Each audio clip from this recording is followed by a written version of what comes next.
안녕하십니까. 스트레이트 조승원입니다. 안녕하십니까. 엄지인입니다. 21대 국회의원 선거 이제 딱 이틀 남았습니다. 이번에 사전 투표율도 꽤 높았는데요. 세상 왜 이러냐며 한탄하셔도 소용없습니다. 투표를 해야 세상이 바뀝니다. 꼭 투표하시기 바랍니다. 네, 그런데 스트레이트는 요즘 왜 자꾸 검찰만 다루느냐고 하는 분들이 있습니다. 검찰의 칼이 정말 공정한지 불신이 커서 그렇습니다. 그동안의 검찰 개혁이 말만 요란했지 과연 뭐가 달라졌나 싶어서 더 그렇습니다. 검찰 개혁을 검찰 스스로에게 맡겨둘 일도 아닙니다. 세상 그 어떤 조직도 스스로의 노력만으로 바뀌지는 않습니다. 네, 검찰 개혁은 끝날 때까지 끝난 게 아니다. 그래서 스트레이트는 오늘도 검찰의 이야기를 준비했습니다. 저희 스트레이트 팀에 새로 합류한 공윤선 기자 나와 계십니다. 안녕하세요. 네, 안녕하세요. 취재도 잘하고 정의감 넘치는 기자인데 그래서 그런지 오늘 첫 주제도 상당히 묵직합니다. 네, 취재가 쉽지만은 않았는데요. 그래도 꼭 짚어야 할 문제라고 생각해서 준비했습니다. 현직 검사가 직접 보고 겪은 검찰 개혁의 필요성, 그 속사정도 들어봤다고요. 네, 조승원 MC와 함께 이문정 울산지검 부장검사를 만났습니다. 검찰 밖에서는 알기 힘든 그들만의 이야기가 많습니다. 정책 미제 사건, 배당 농간, 관선 변호까지 이게 다 검찰 내부에서 통용되는 은어들인데요. 오늘 이런 얘기를 준비를 했습니다. 네, 그 전에 먼저 성범죄를 대하는 검찰의 이중 잣대부터 고발하려 합니다. 최근에 성착취 동영상, 이른바 N번방 사건 터진 뒤에 검찰이 특히 성범죄 사건은 철저히 수사해서 엄벌에 처하겠다 그렇게 얘기했죠? 그 잣대가 검찰 내부에서 벌어진 성범죄에 대해선 제대로 적용되지 않은 것 같습니다. 오늘 이슈를 살펴보려면 2015년 서울 남부지검에서 벌어진 성범죄에 대해서 알아야 합니다. 검찰 안에서 과연 어떤 일이 벌어졌는지, 그리고 검찰은 이 사건을 어떻게 처리했는지 스트레이트가 추적했습니다. 지난 2015년 5월 서울 남부지검. 석 달 전 부임한 10년차 검사 진모 씨가 돌연 사직했습니다. 명문 법조인 집안 출신의 첫 근무지도 엘리트 검사들이 몰려있는 서울중앙지검. 사법연수원 동기 중에서도 선두권에 있던 그가 갑자기 사표를 내자 검찰 내부는 술렁였습니다. 그때 추진성분도 추진성분이고 특히 예뻐했다고 그러잖아요. 거칠 게 없는 부장검사, 차장검사가 어려워할 정도로. 동료 검사를 성추행했다는 소문이 급속히 퍼져나갔지만 당시 검찰은 선을 그었습니다.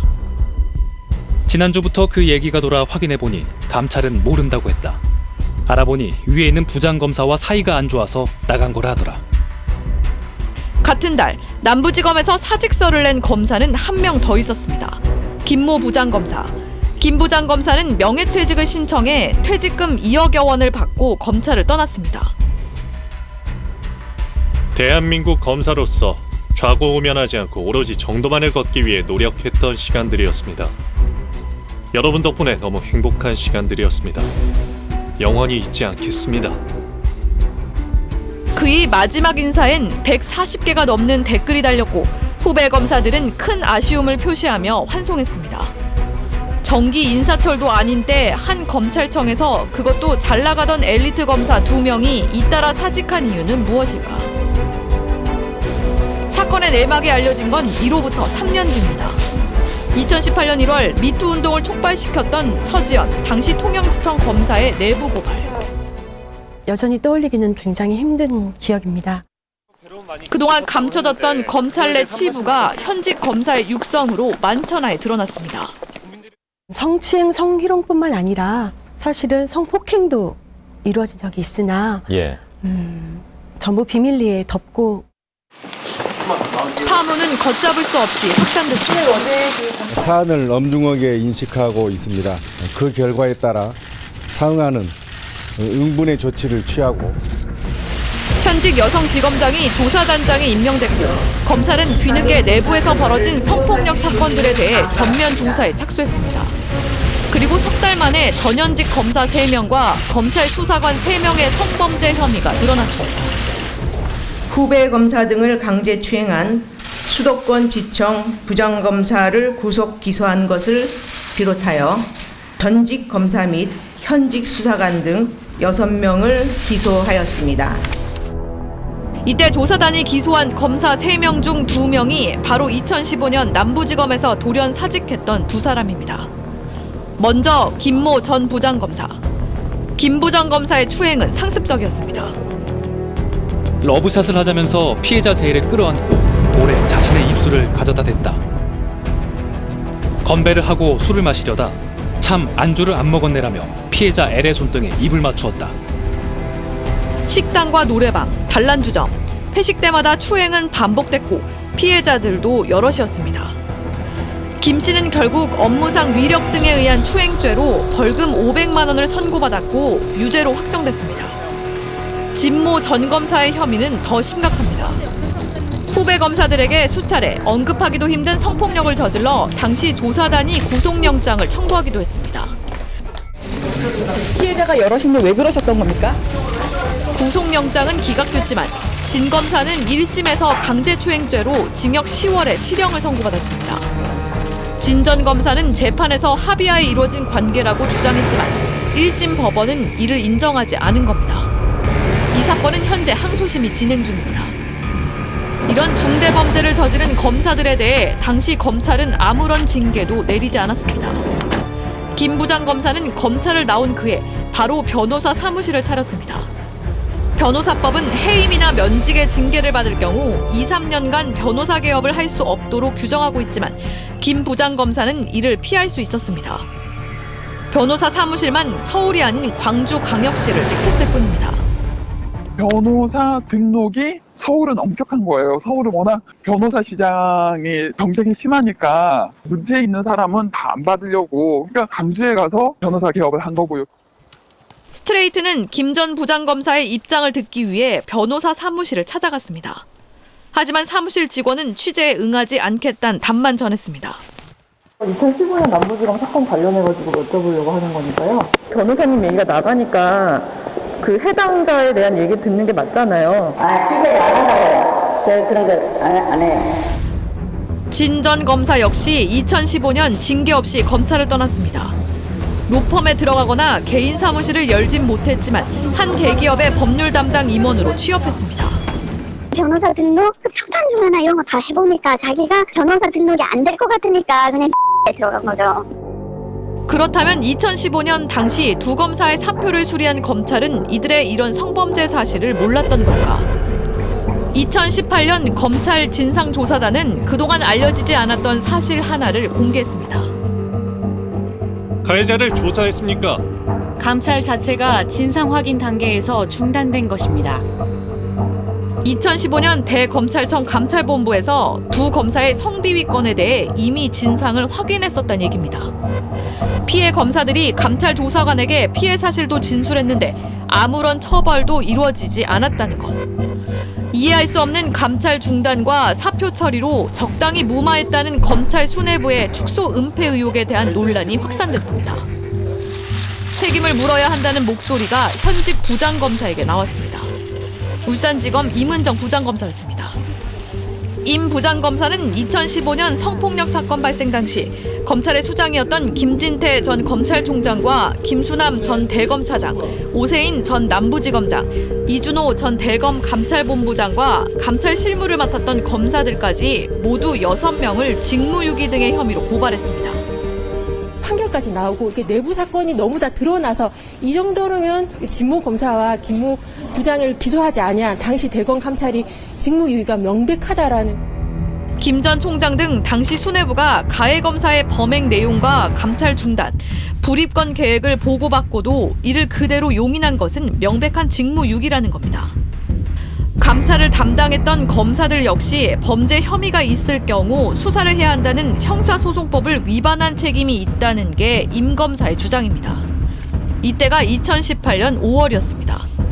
그리고 지난달 30일 서울중앙지검 형사 1부는 달리 위법한 지시나 직무 거부로 볼만한 정황이 확인되지 않았다고 밝혔습니다. 고발이 이루어진 지 1년 10개월 만에 직무유기죄의 공소시효가 불과 한 달 남은 시점에 내려진 불기소 결정이었습니다. 아니, 성범죄 수사하는 검사들이 밥 먹고 술 먹는 자리에서 아무렇지도 않게 성범죄를 저질렀습니다. 후배 검사한테요.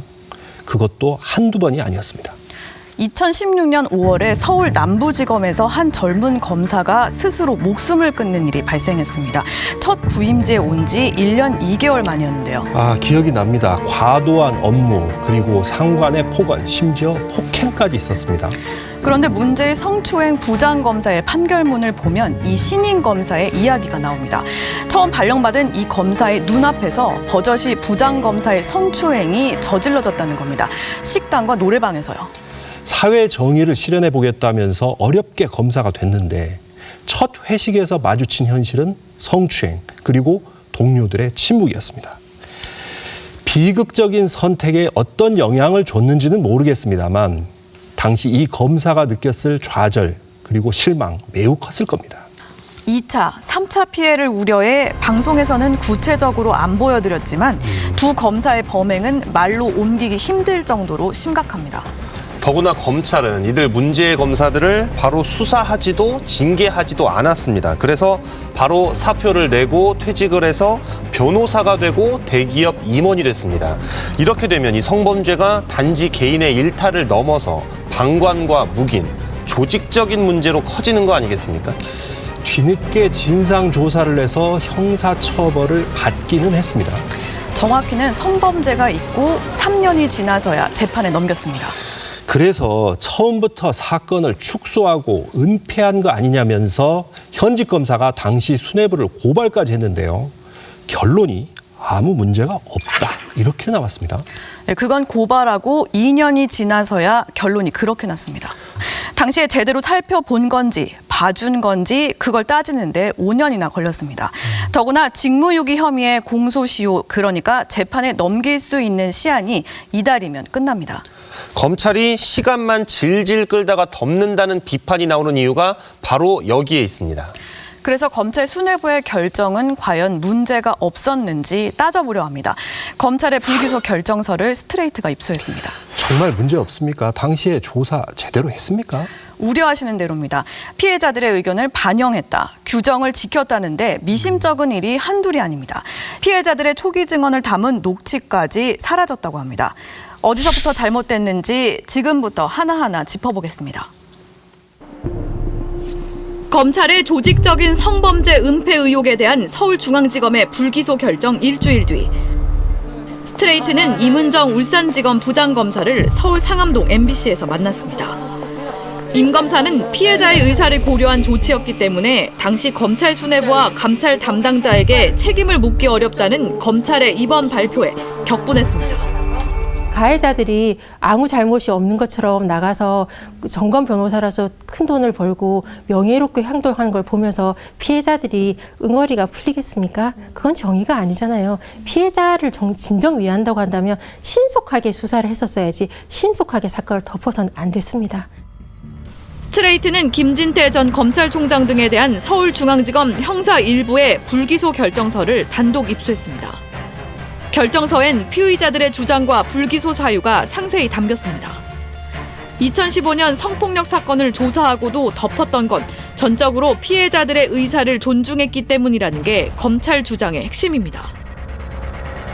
진상 확인에 착수한 후 고 가해자들은 사직 의사를 표시했고, 피해자들은 가해자들의 사직, 조직 내 풍문 확산 우려 등을 고려하여 더 이상 이 사건을 문제 삼고 싶지 않다는 취지의 의사를 표시하였다.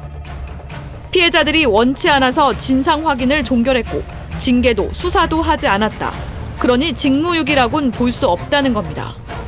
하지만 검찰이 피해자 보호를 구실로 사건을 무마했다는 반박이 나올 수밖에 없습니다. 피해자들이 무서워서 다칠 수 있다라고 걱정해 주는 채 하면서 가해자들을 보호해놓고 그걸 피해자 탓을 해버리게 되면 피해자들을 두 번 죽이는 거고요. 이번 판결 결정문의 결정적인 문제는 앞으로도 가해자들을 보호하고 싶을 때면 피해자 탓을 하면서 덮어버려도 된다는 얘기예요. 2013년 6월 성범죄 사건의 친고죄는 폐지됐습니다. 대한민국 형법 제정 이래 60여 년 만에 성범죄에 대한 친고죄 조항을 전면 폐지하여 앞으로 성범죄자의 경우 피해자의 고소 및 합의 여하를 불문하고 처벌되는 무관용 원칙이 적용된다. 즉 2015년 사건 당시 성범죄는 친고죄 대상이 아니었던 만큼 피해자가 원하든 원치 않든 처벌할 수 있었던 겁니다. 이 사건의 불기소유를 보면 또다시 피해자들 뒤에 숨은 비겁한 검찰의 만행을 보고 있어요. 친고죄 폐지가 2013년 6월 달에 됐는데 검찰에서만 검찰이 봐주고 싶으면 친고죄 폐지 안 시키겠다는 황당한 이중 논리죠. 게다가 피해자들이 처음에는 피해도 진술하고 처벌 의사도 분명히 밝혔다는 건 검찰 내부에 많이 알려져 있는 사실. 그런데 진술 요구와 면담이 거듭되면서 2차 피해를 우려한 피해자들이 입장을 바꿨다는 겁니다. 대검 감찰본부는 당시 피해자들의 진술 내용을 그대로 녹음했지만 파일이 없어졌다며 이후 검찰 진상조사단은 제출하지 않았습니다. 피해자들이 제일 처음 대검 감찰 1과에 가서 조사받을 때는 법정에 가서 증언하겠다는 말도 다 하는데 어느 누가 겁이 안 날 수가 있어요. 더군다나 보통 사람들이 아니라 잘 나가는 귀족 검사와 대남부지검 형사 1부장이니까. 검찰이 당시 조사 중단의 근거로 제시한 대검찰청 성희롱 예방 지침. 검찰은 해당 지침에 고충 상담원은 피해자가 조사에 협조하지 않을 때는 조사를 중지할 수 있다고 써 있다고 설명했습니다. 하지만 당시 사건은 성희롱이 아닌 엄연한 성폭력 사건.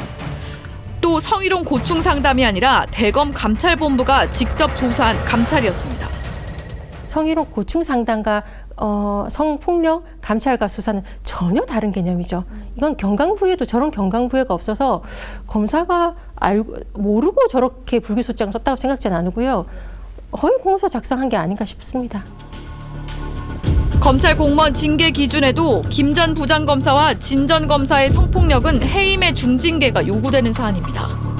친고죄 폐지 이후 대검찰청도 성범죄에 대한 엄정 처리 지침을 여러 차례 일선 검찰청에 내려보낸 바 있습니다. 스스로에게 더 엄격한 검찰이어야 되지 않습니까? 솔선수범해야 되는데 우리는 안 지키면서 국민들한테 지키라고 한다면 누가 지키겠습니까? 검찰 공무원의 범죄 및 비처리 지침에도 명백히 나와요. 다른 기관에 비해서 스스로에게 관대했다는 말이 들지 않도록 엄격하게 판단하라고. 검찰 스스로 친고죄 폐지 취지를 왜곡하고 있다는 비판도 나옵니다. 검찰은 불기소 결정서에서 친고죄 폐지는 피해자 보호 취지를 반영한 것이지 피해자 의사에 반하여 의무적으로 형사 입건을 하도록 하는 취지는 아니라고 밝혔습니다. 하지만 친고죄 폐지 당시 법무부는 피해자 의사와 상관없이 처벌이 가능해 성범죄 강력 대처가 기대된다 했고 업무관계 등으로 범행이 은폐되는 사례도 방지할 수 있다고 강조했습니다. 검찰이 조사 중단의 이유로 내세운 피해자의 2차 피해 방지 역시 수사 중단의 이유는 될 수 없다는 지적입니다.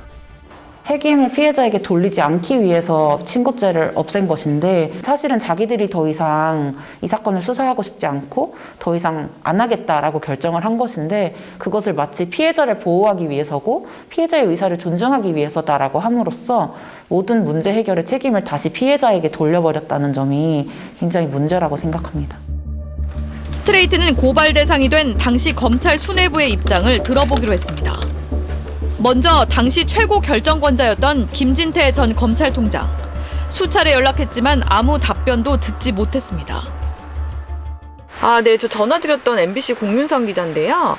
두 번은 드렸는데 저한테도 아무 말씀 없으셔서요. 당시 대검 감찰 1과장 역시 검찰의 공식 발표 말고는 더 할 말이 없다고 입을 닫았습니다. 중앙에서 최근에 그 보도 자료를 낸 걸로 알고 있습니다만 그 내용 말고는 뭐 저는 따로 특별히 드릴 말씀은 없습니다. 네네.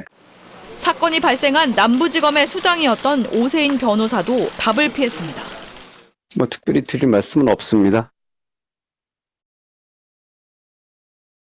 아니 그런데 정말 이래도 되는 겁니까? 사표 내면 끝나는 겁니까?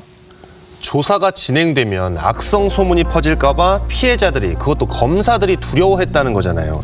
피해자들을 배려해서 조사를 안 한 거라고 써놨는데 그게 결국은 가해자들만 챙겨주는 꼴이 됐습니다. 이문정 검사는 이 사건을 거듭 꺼내는 게 피해자들을 다시 고통스럽게 할 수도 있어 너무 미안하다면서 다만 법과 원칙을 세우기 위해 꼭 필요하다고 생각한다. 이렇게 말했습니다. 검찰이 조직 내부의 성범죄를 이렇게 관대하게 보고 있다면 대체 다른 성범죄 사건은 어떻게 처리하는지 의심스럽습니다. 자기 식구들은 정작 징계조차 못하면서 엄벌을 얘기한다면 그야말로 이중잣대 아닙니까? 그래서 검찰이 유독 검사들의 범죄에만 관대하다는 비판이 나오는 겁니다. 그런데요, 검찰 공무원의 범죄 및 비위 처리 지침에는 이런 규정이 있습니다. 검찰 공무원의 범죄를 엄중히 처벌함으로써 다른 공무원에 비해 지나치게 관대하게 처리한다는 의혹이 생기지 않도록 한다. 그런데 있는 규정조차도 제대로 안 지킨 거잖아요. 문제의 두 검사 결국 아무 징계도 안 받았죠. 맞습니다. 검찰 안에서 벌어진 또 다른 사건도 들여다봤더니 제 식구 감싸기 비난을 들을 만한 의혹이 한두 가지가 아니었습니다. 특히 2012년 동부지검에서 발생한 검사의 성비위 사건과 관련해 취재했는데요. 그 숨겨진 이야기를 보여드리겠습니다. 지난 2012년 11월 검찰 역사상 초유의 사건이 발생합니다. 서울 동부지검에서 수습 중이던 전모 검사가 절도 혐의로 조사를 받던 여성 피의자와 검사실 내에서 성관계를 맺은 겁니다. 검찰은 발칵 뒤집혔습니다. 강압이 있었습니까? 대가성 있었습니까?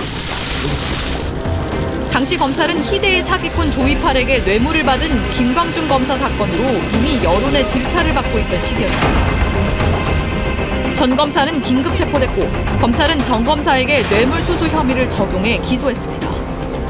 피의자와 성행위를 하여 공직의 공정성과 불가매수성을 침해한 것은 거액의 금품을 뇌물로 받은 경우보다 비난 가능성이 훨씬 크다고 할 것입니다.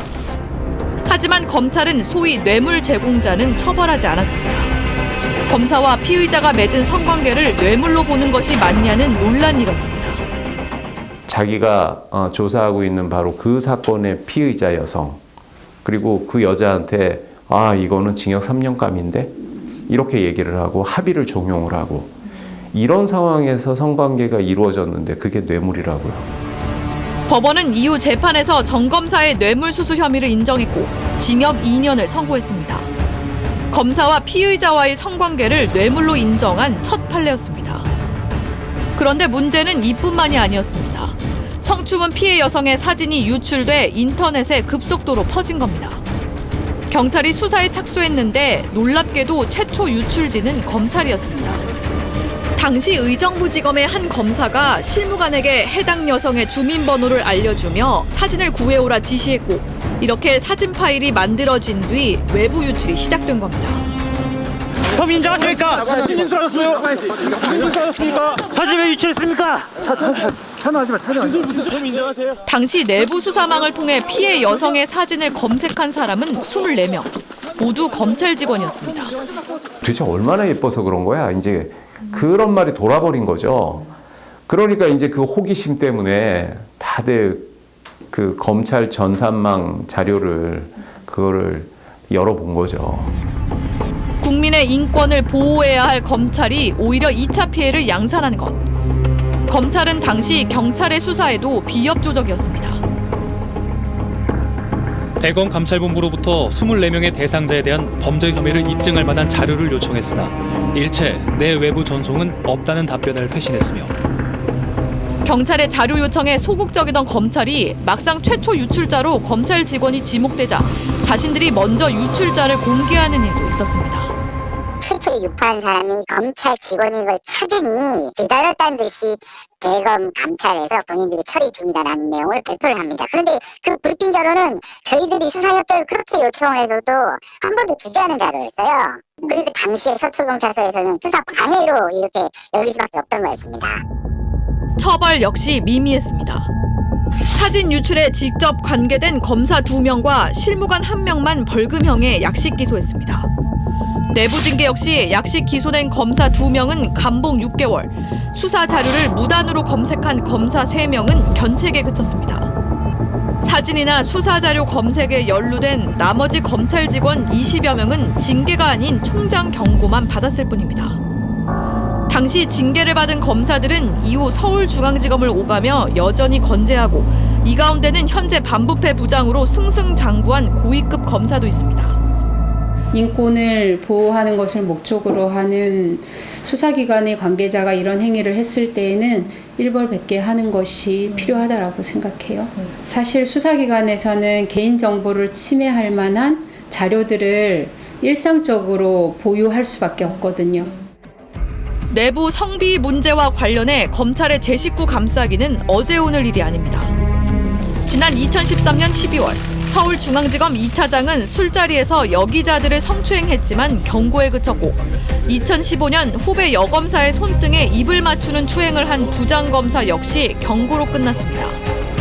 2014년 제주시내 음식점 앞에서 음란 행위를 하다 현행범으로 체포된 김수창 제주지검장도 징계 없이 사표가 수리돼 논란이 일었습니다. 최근까지도 검사들의 성비위는 끊이지 않고 있습니다. 지난해 11월 서울중앙지검 부부장급 검사가 여성 수사관을 성추행하는 일이 벌어졌고 올해 1월엔 순천지청 부부장급 검사가 성매매를 하다 적발되기도 했습니다. 그나마 이들은 기소돼 재판에 넘겨졌고 내부 감찰에 이어 징계 논의가 이루어지고 있는 걸로 전해졌습니다. 하지만 검찰 내부 성범죄에 대한 처리 지침은 여전히 명확하지 않습니다. 앞서 지난 2018년 법무부 성희롱 성범죄 대책위원회는 법무부와 검찰 내 감찰 시스템의 전면 개편을 권고했습니다. 검찰 내부 성폭력 범죄에 대한 형사 입건 기준을 정비하고 중징계 사안일 경우 피해자가 사건 중단을 원해도 징계 절차는 별도 진행하는 규정을 마련하라는 거였습니다. 그러나 스트레이트 취재 결과 관련 기준이나 규정은 아직 제대로 마련되지 않은 걸로 확인됐습니다. 검찰 수뇌부의 의지에 따라 성폭력 사건을 덮고 넘어가는 일은 계속 벌어질 수 있다는 얘기입니다. 내가 문제 제기해도 가해자는 엄중하게 징계하고 우리 구성원들은 나에게 공감해주고 나의 근로권이 침해받지 않고 그러면 왜 위축되겠어요? 지금은 그렇지 않으니까 현직 검사조차도 자기 피해에 대해서 적극적으로 처벌에 대한 의지를 드러내지 못하는 거잖아요. 얼마나 아이러니해요? 피해자들 입장에선 성폭력 사실을 내부에 알린다 해도 문제가 해결될 수 있을지 의문을 가질 수밖에 없습니다. 지난 2011년 이후 7년 동안 법무부와 검찰 내 접수된 성희롱 성범죄 고충 상담 건수는 불과 39건. 그나마도 제대로 처리되지 않아 조사 기록도 남아있지 않은 게 절반 가까이였습니다. 감찰의 과정들을 조사하는 게 전문화되어 있지 않았고 징계를 끝까지 가야 한다는 원칙도 없었지만 피해자를 조사하는 전문 인력도 부족했던 거고 감찰 후에 기록을 보관하고 하는 과정도 부족했던 거고. 스스로에게는 너그러면서 밖으로는 엄벌을 외치는 검찰의 이중성. 무법천지 검찰이죠.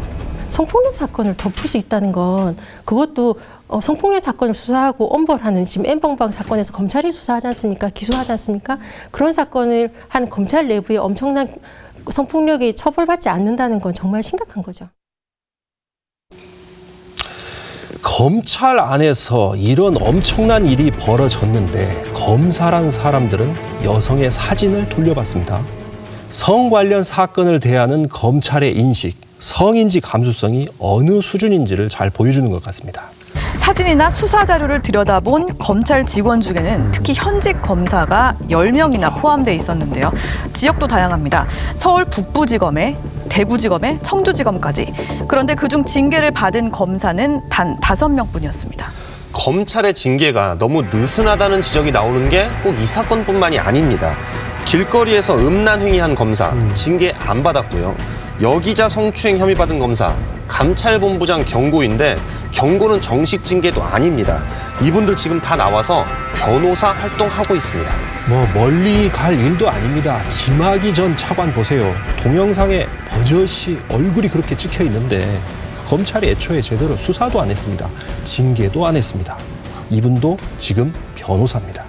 때문에 변호사 등록 거부 규정을 좀 더 강화해야 한다는 목소리가 변호사 협회 안에서도 나오고 있는데요. 이건 법을 바꿔야 해서 정치권 몫으로 남아 있습니다. 검찰의 제 식구 감싸기 이게 꼭 성범죄에만 국한되는 건 아닙니다. 검사 범죄는 기소율이 극히 낮다는 통계도 있습니다. 검찰은 왜 다른 사람들한텐 그렇게 가혹하면서 자신들에겐 한없이 너그러운지 모르겠습니다. 요즘 검사들이 그래서 제일 많이 듣는 말이 선택적 수사, 선택적 정의, 바로 선택입니다. 조성원 MC가 검찰 내부에서 날선 비판을 계속해온 임은정 검사 직접 만나셨다고요? 네, 20년 차 검사는 검찰에 대한 이런 비판을 어떻게 바라보고 있는지 궁금했습니다. 저희 스트레이트가 다룬 윤석열 검찰총장 주변 의혹에 대해서도 물었습니다. 가감없이 전해드리려고 합니다. 임은정 검사를 제가 직접 인터뷰했습니다. 어려운 걸음 하셨어요. 사실 현직 검사이신데 이렇게 TV 프로그램 나와주시는 게 이게 쉬운 일은 아닌 것 같습니다. 오늘은 위에든 얘기하고 오신 거죠? 네, 신고서 내고 왔습니다. 그 원래 이제 옛날엔 허가제였잖아요. 승인제여서 승인이 안 났죠. 조금씩 나아가고 있습니다. 그것만 해도 좀 큰 변화네요. 검사 임은정. 임 검사는 광주 인화학교 사건 공판을 맡아 이른바 도가니 검사로 이름을 날렸습니다. 한때 우수 여성 검사로 선정되며 법무부 보도자료 주인공이 되기도 했지만 지금은 검찰의 여러 문제점을 정면 비판하는 험난한 내부 고발자의 길을 걷고 있습니다. 현직 검찰총장의 친인척이라 하더라도 의혹이 있다면 조사는 일단 해야 한다라고 생각하는 검사가 분명히 있을 겁니다. 저희한테 연락을 주십시오. 그동안 취재한 자료 다 넘겨드리겠습니다. 지난달 스트레이트 보도를 본 임 검사는 움찔했다면서 검사의 용기도 필요하지만 용기를 지켜줄 제도 개선이 절실하다고 응답하기도 했습니다. 최근에 이제 저희 스트레이트가 윤석열 검찰총장 장모 의혹 보도를 꾸준히 이어왔어요. 근데 어떻게 저희 프로그램 쭉 보셨습니까? 원래 좀 즐겨봤었고요. 그러니까 이게 세상을 바꾸는 집념이 있는 프로그램이 몇 개가 있잖아요. 그 중에 한 개로 보니까 그냥 그 약간의 동지애 같은 느낌도 없지 않고요. 윤석열 검찰총장 장모의 위조 잔고증명서 문제를 뒤늦게 수사한 검찰의 행태에 대해 어떤 평가를 하고 있는지 궁금했습니다. 장모 의혹 보도 같은 경우는 이제 검찰이 기소까지는 했어요. 이번에 수사 착수해서 기소하는 과정까지 보시면서 어떤 생각 좀 드셨어요?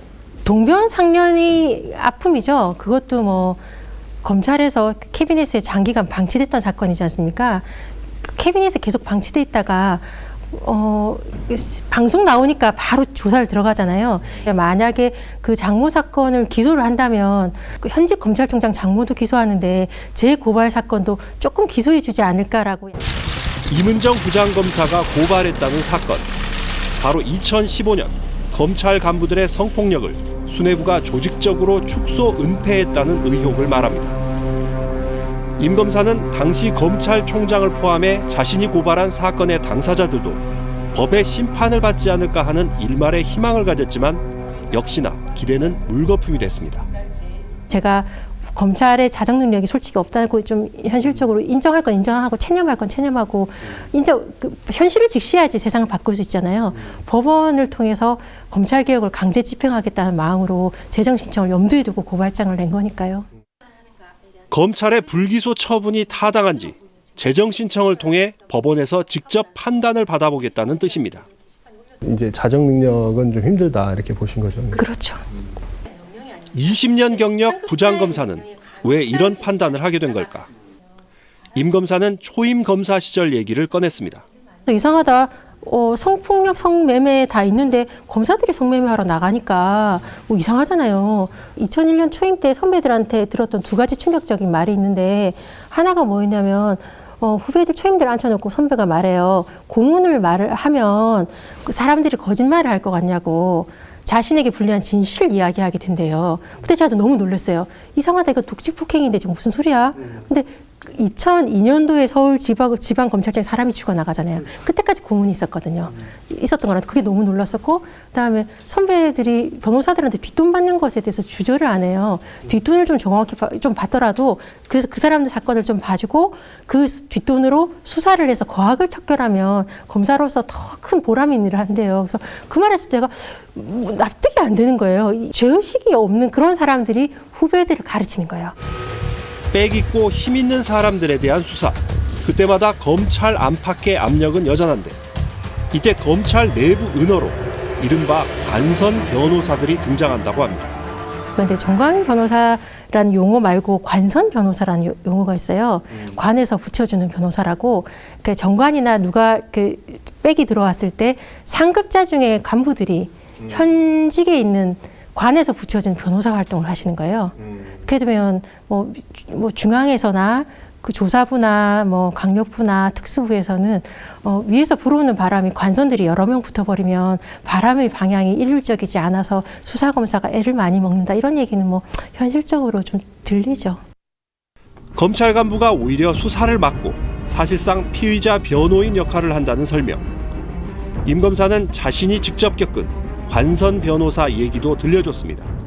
아주 사소하게는 제가 후배 하나가 수사를 하고 있는 중에 어느 부장이 네가 지금 무리한 수사를 하고 있다라고 어느 검사장님이 질타하셨다라고 전달이 바로 된 거예요. 그래서 그 후배가 저한테 와서 부들부들 떨면서 이거는 수사 압력이다 뭐냐라고 저한테 항의를 했길래 제가 그 후배한테 바로 말했던 부장한테 찾아가서 검사 윤리 강령 위반이다. 그 검사장 누구냐 문제 제기하겠다 그랬더니 그 부장이 제가 문제 제기하고 달달달 떨면서 제가 전달하면 안 되는데 죄송합니다라고 저한테 사과한 적이 있어요.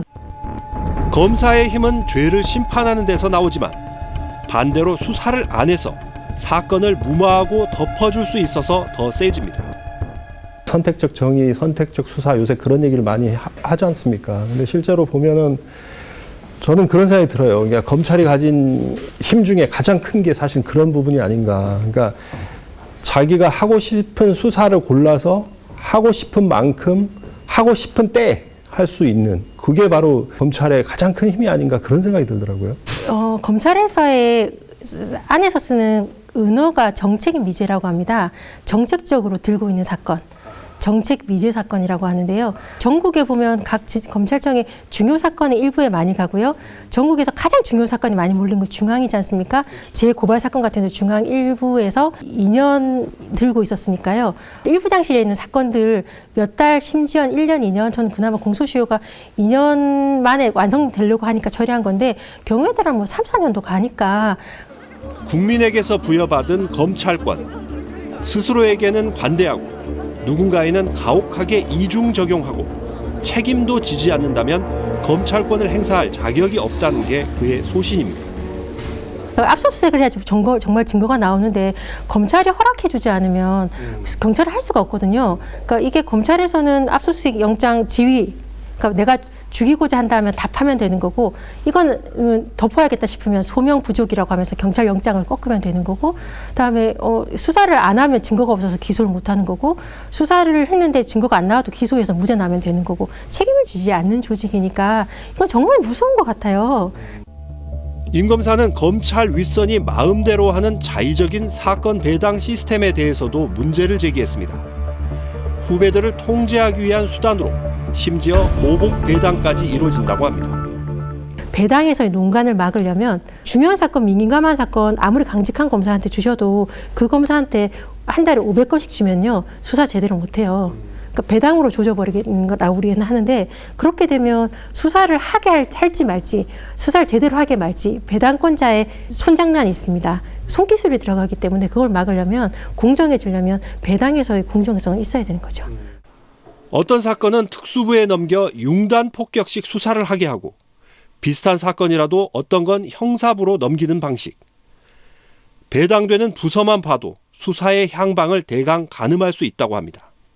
딱 보고 제명 피의자 이름이나 이런 거 보면서 중앙 형사 일부에 가면 정책 미제 사건 덮으라는 게 대부분이고요. 덮거나 최소화시켜서 기소하라. 그러니까 특수하면 파서 죽여라. 사인이거든요. 배당에서 사인이 일어나요. 그러니까 수사 방향에 대한. 1961년 5.16 쿠데타 이후 반공 임시특별법 위반죄로 감옥에 간 윤길중 진보당 간사의 재심을 맡았던 임은정 검사. 임 검사는 2012년 당시 백지 구형을 하라는 윗선의 지시를 어기고 무죄를 구형했습니다. 판사에게 알아서 선고를 하라고 떠넘기는 책임 회피를 거부하고 죄가 없다고 소신껏 판단한 사건입니다. 무죄 구형 강행했던 건 부끄러움이 쌓여서 더 이상 못 견디겠더라고요. 그게 너무 외면하고 있는 게 그 시킨 대로 하는 것에 대한 그런 거 있지 않습니까? 적당한 타협이 더 이상 감당할 수 없을 때 저는 못 참은 거거든요. 이후 임 검사는 한마디로 찍힌 검사가 됐고 정직 4개월 징계까지 받았지만 2017년 대법원에서 징계 취소 판결을 받아냈습니다. 그때 정말 죽을 것 같았는데 징계 취소 소송 5년 이기고 결국 과거사 재심 사건에 대해서 검찰에서 적극적으로 직권으로 재심 청구하고 무죄 구형해서 항소 상고하지 말라고 매뉴얼이 바뀌었거든요. 변화하는 걸 보니까 보람이 있더라고요.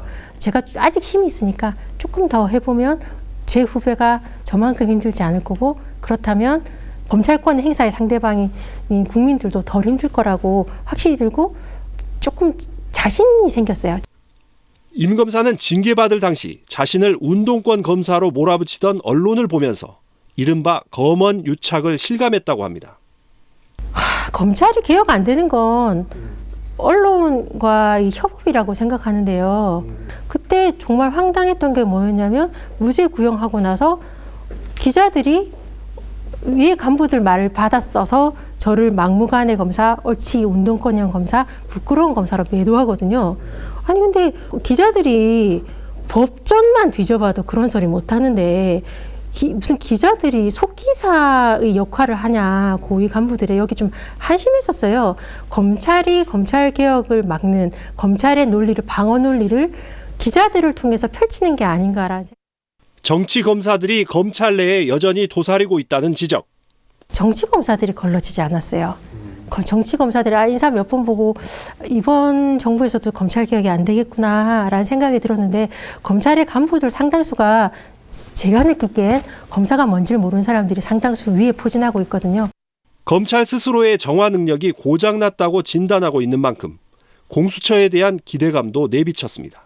검찰이 이제 뭐 아까 말씀드렸다시피 힘이 세니까, 결국은 힘이 세니까 이제 이런 일이 벌어지는 거 아니냐. 그래서 공수처 얘기도 나왔고 이제 수사권 얘기도 나온 건데, 이걸로 좀 어떻게 좀 나아질 것 같다고 생각하세요? 어떻습니까?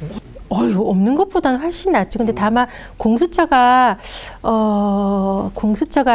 애기 공수처잖아요. 애기 공수처로 거대한 검찰을 얼마나 견제할 수 있을까에 대한 조금 조심스러움은 있는데, 공수처라도 감시자가 있으면 검찰에 대한 압수수색 영장을 청구할 수 있는 공수처의 검사가 있다면 검찰이 지금처럼 같이 마음대로 할 수는 없거든요. 감시자 하나, 약한 강제 수사권을 가진 약한 감시자 하나, 그가 있는 거니까 없는 것보다 확실히 나아질 거고요. 지금까지는 좀 비유하자면 검찰은 수사의 성역이었어요. 공수처가 생기면 검사들 여럿 구속되지 않을까라는 생각이 들고, 선례만 생긴다면 검사들이 조심할 겁니다.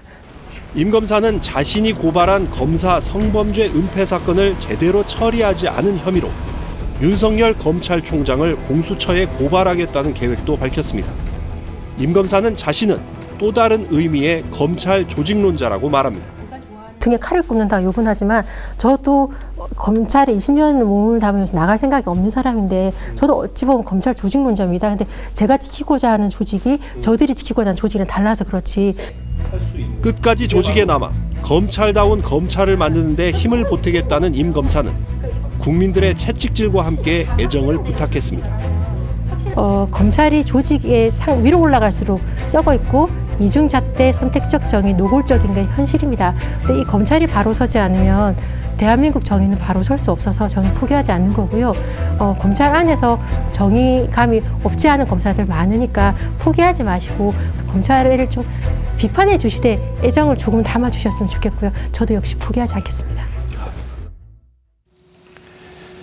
임은정 검사 얘기 중에 이게 기억에 남습니다. 검찰은 사회 정의를 재는 잣대다. 그 잣대가 굽어지면 사회도 굽게 된다. 그래서 잣대를 펴는 게 가장 중요하다. 정책적으로 검찰이 들고만 있다는 정책 미제 사건, 형사부에 보내느냐 특수부에 보내느냐로 수사에 사인을 준다는 배당 농간, 그리고 현직 검찰 간부들이 마치 변호사처럼 편을 들고 개입한다는 관선 변호까지 어느 하나 허투루 들리지 않습니다. 관선 변호는 원래 국선 변호사 같은 공공 서비스를 말하는 건데, 청탁받고 수사 방해하는 검사들을 비꼬는 말이 돼버렸습니다. 참 배우지 않아도 될 것을 이렇게 또 배우게 됩니다. 현직 검사가 일도 많은데 이렇게 내부 고발자로 나서는 거 참 쉽지 않을 것 같습니다. 그래서 뭐 정치하려고 그러는 거냐, 이런 얘기도 많이 듣는다고 해요. 그래서 더 힘들었을 텐데 정치권 영입은 본인이 여러 차례 거절했다고 하고요. 아직은 검찰 내부에서 할 일이 많다고 했습니다. 이번에 인터뷰를 하면서 제가 느낀 임은정 검사의 진심은 대한민국 검찰 이대로 가서는 안 된다는 것이었습니다. 검찰이 바뀌지 않으면 대한민국이 바뀌지 않아요. 끈질긴 추적 저널리즘 탐사기획 스트레이트. 다음 시간에 다시 찾아뵙겠습니다. 내가 사탄이면 너는 사이비 적어도 나란 존재란 존재 니네 전체가 다 뻥쟁인 니네가 제일 중요한 게 돈이지 그래 나한테 제일 중요한 건 누가 말해도 아직 콘이지 서나와 미리 말해줘 제발 꼬리치 묻혀저리치 제발 와이 시비라마 할 줄 아는 게 그거 아는 척 안쪽 팔리냐 역사에 박제될 멍청한 네 흔적 야 네가 제일 나빠 어디서 모른 척해 눈치 봐서 살 굴린 눈알 도착해 책임지긴 거 좀 많이 귀찮네